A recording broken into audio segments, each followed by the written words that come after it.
Truly He is the one, He has no father or son. Truly He is the one, He has no father or son. Everything in creation was by Him begun. Everything in creation was by Him begun. With His infinite power, anything could be done. With His infinite power, anything could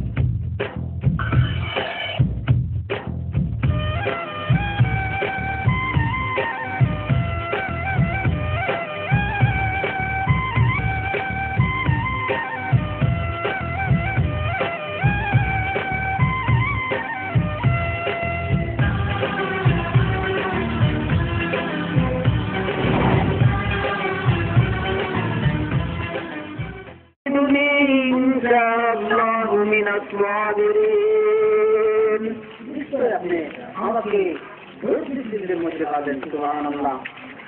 ফালাম্মা আসলামা ওয়া তাল্লাহু লিল জাবিন। ফালাম্মা আসলামা, যখন তারা উপরে করলেন, সম্মতি প্রকাশ করলেন, আনুগত্য প্রকাশ করলেন, আর কুরবানি দেওয়ার জন্য ছেলেকে বিনয় নিয়ে রাস্তায় রওনা দিলেন। তখন হযরত ইব্রাহিম আলাইহিস সালামকে শয়তান প্রতিমধ্যে একটা দুটা দিল। তখন উনি কম মারলেন শয়তানকে। তখন উনি বুঝায় মনে করছেন ছুরি ধারণায় ছুরি জুড়ে উড়ে মারছেন। উড়ে মারার পরে আপনার এই বড় পাথর ছিল, পাথরটা দ্বিখণ্ডিত হয়ে গেছে। সুবহানাল্লাহ। উনি ভাবলেন হ্যাঁ ছুরি তো দেখা যায় তার পাথর দ্বিখণ্ডিত হয়ে গেছে, এখন গলায় যেন কাটতেছে না। সুবহানাল্লাহ। তখন ছেলে তার পিতাকে পরামর্শ দিলেন যে আব্বা, মনে হয় আমার আপনার যে একটা বন্ধন, মায়ার যে একটা বন্ধন স্পন্দন, এই জন্য মনে হয় কাটতেছে না। আমি আপনাকে একটা পরামর্শ দিই, আপনি আপনার চোখ বেঁধে নিন আর আমার গলায় ছুরি চালান, তখন হয়তো কাটতে সহজ হবে। আর আমার হাতটা বেঁধে নিন, যদি আমার হাত বা বাধা না থাকে, আমি আপনার সাথে মৃত্যু অত্যন্ত কঠিন যন্ত্রণা, আমি সত্য যে আপনার সাথে বেয়াদি ব্যবস্থা করতে পারি, এজন্য আমার হাতটা শক্ত করে বেঁধে নিন আর আমার জামা কাপড় আমার মার কাছে নিয়ে পৌঁছে দিবেন। হযরত ইব্রাহিম আলাইহিস সালাম চোখ করলেন, দেখেন দুম্বা কুরবানি হয়ে গেছে, আর ইসমাইল গাতা পাড়ের মধ্যে উভয়ে হাসতেছেন, আর জিবরাইল ফেরেশতা বলতেছেন হ্যাঁ আপনার কুরবানি আল্লাহর কাছে কবুল হয়েছে। ফালাম্মা আসলামা ওয়া তাল্লাহু লিল জাবিন ওয়া নাদাইনাহু ইয়া ইব্রাহিম। আল্লাহ পাক রব্বুল আলামিন নেদা দিলা, ডাক দেয়া, হে ইব্রাহিম, কাদ সাদ্দাকতার রুইয়া, তোমাকে আমি যে স্বপ্ন দেখাইছিলাম সেই স্বপ্নকে তুমি বাস্তবায়ন করেছো। সুবহানাল্লাহ। কাদ সাদ্দাকতার রুইয়া ইন্না কাযালিকা নাজিল মুহসিনিন। আর এইভাবে আমি সৎ কর্মপরায়ণশীলদেরকে পুরস্কৃত করে থাকি। আল্লাহ পাক রব্বুল আলামিন এইভাবে সৎ কর্ম পরায়ণশীলদেরকে কিয়ামত পর্যন্ত যারা এইভাবে কুরবানি করবে তাদেরকে পুরস্কৃত করবেন। সুবহানাল্লাহ। সালামুন আলা ইব্রাহিম, ইব্রাহিমের উপর শান্তি করুণা বর্ষিত। সাহাবায়ে কেরাম, হযরত যায়েদ ইবনে আরকাম থেকে হাদিস, হযরত যায়েদ ইবনে আরকাম রাদিয়াল্লাহু তাআলা আনহু থেকে হাদিস, সাহাবায়ে কেরাম আল্লাহ রাসূলকে গিয়ে জিজ্ঞাসা করলেন, কালা ইয়া রাসূলুল্লাহ সাল্লাল্লাহু আলাইহি ওয়াসাল্লাম, মা হাযিহিল আযামি, কুরবানি এটা কি? তখন হযরত ইব্রাহিম আলাইহিস সালাম বললেন, হযরত মুহাম্মদ রাসূলুল্লাহ সাল্লাল্লাহু আলাইহি ওয়াসাল্লাম বলেন, আল্লাহ পাক রব্বুল আলামিন তোমাদের আমল সুবহানাল্লাহ। قال الرسول يا رسول الله صلى الله عليه وسلم، فقال لهم رسول الله رسول أقول يا رسول الله وكيل رحمه الله إن رسولتي ومن إليه على رسول الله من الصدقات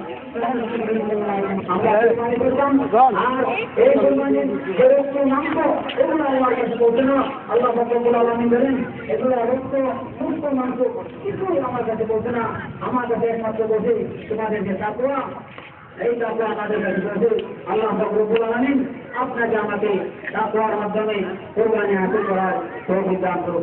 আলহামদুলিল্লাহ।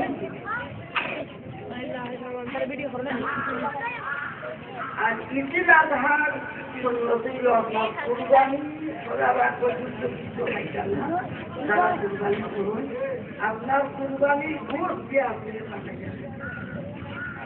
প্রতিকূল প্রিয়টা ঈদের মাঝে কিছু পার্থক্য ঈদের ঘুষে আপনারা আগে বসা পরে বসা আর ঈদের আজহাম এটা আপনারা সকালে বলবেন মানে ওই কুরবানির ঘুষ দিয়ে আপনি খাওয়া শুনবেন। আপনারা যদি অপর চালা মনে করেন যে মনে করি 8 ঘন্টা আগে আপনার ঈদুল আজহার নামাজ পড়ার চেষ্টা করতাম সামনে দিকে আর আমরা টাইম দিয়ে নামাজি দরকার নাই 8 ঘন্টা আগে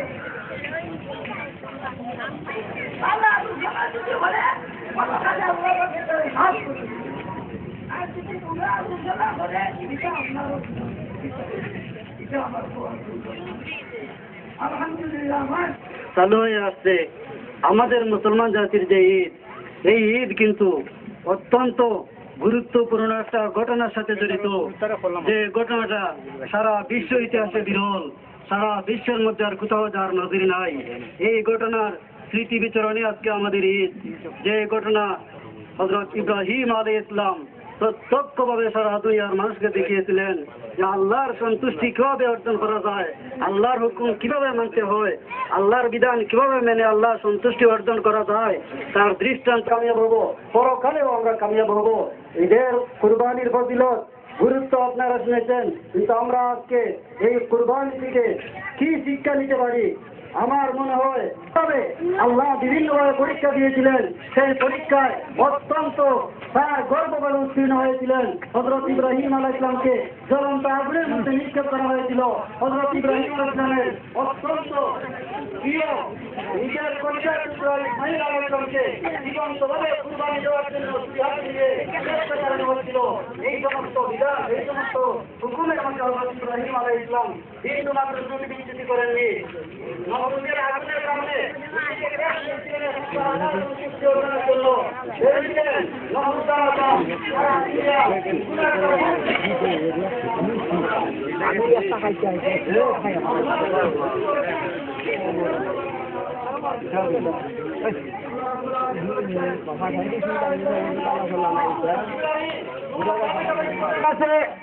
আমরা যারা রাস্তায় আছি অতি তাড়াতাড়ি ঈদগাহে পৌঁছে যাই। সম্মানিত উপস্থিতি,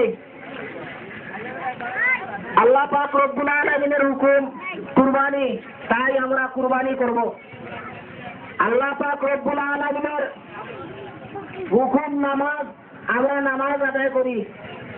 আল্লাহ পাক রব্বুল আলামিনের হুকুম যাকাত দেওয়া, যাদের উপর যাকাত দেওয়া ফরজ তারা যাকাত আদায় করি।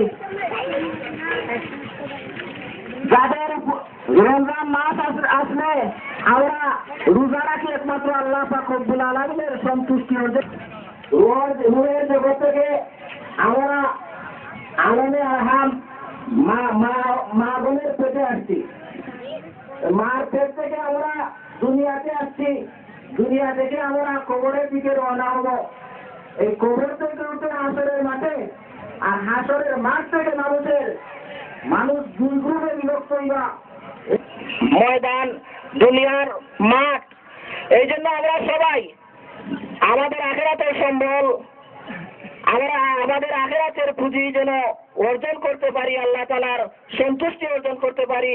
আল্লাহ পাক আল্লাহ সবাইকে তৌফিক দান করুক, আমিন। আমরা সব বন্দী আমরা দেখতেছি, লক্ষ্য করছি দক্ষিণ দিকে জায়গা অনেক খালি রয়েছে। যারা পিছনে দাঁড়িয়ে আছেন মেহেরবানি করে দক্ষিণ দিকের সবগুলা পুরা করেন, দক্ষিণ দিকের সবগুলা পুরা করেন। আল্লাহু আকবার, আল্লাহু আকবার, লা ইলাহা ইল্লাল্লাহু, আল্লাহু আকবার, আল্লাহু আকবার, ওয়া লিল্লাহিল হামদ। আর মাত্র 3 মিনিট সময় বাকি রয়ে গেছে। কাতার সোজা করি আমরা, সবগুলা সোজা করি।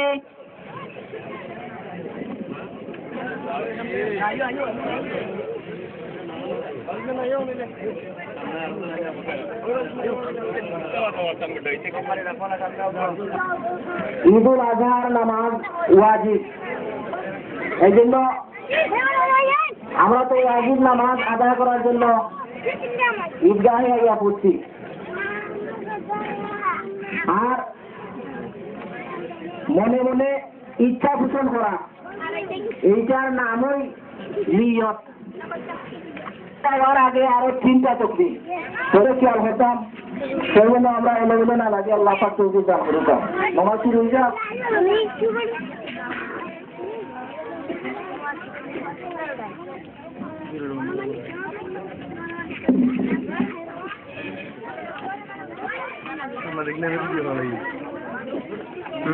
ভিডিও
إنها كانت الصحف الأولى صحف إبراهيم وموسى الله أكبر.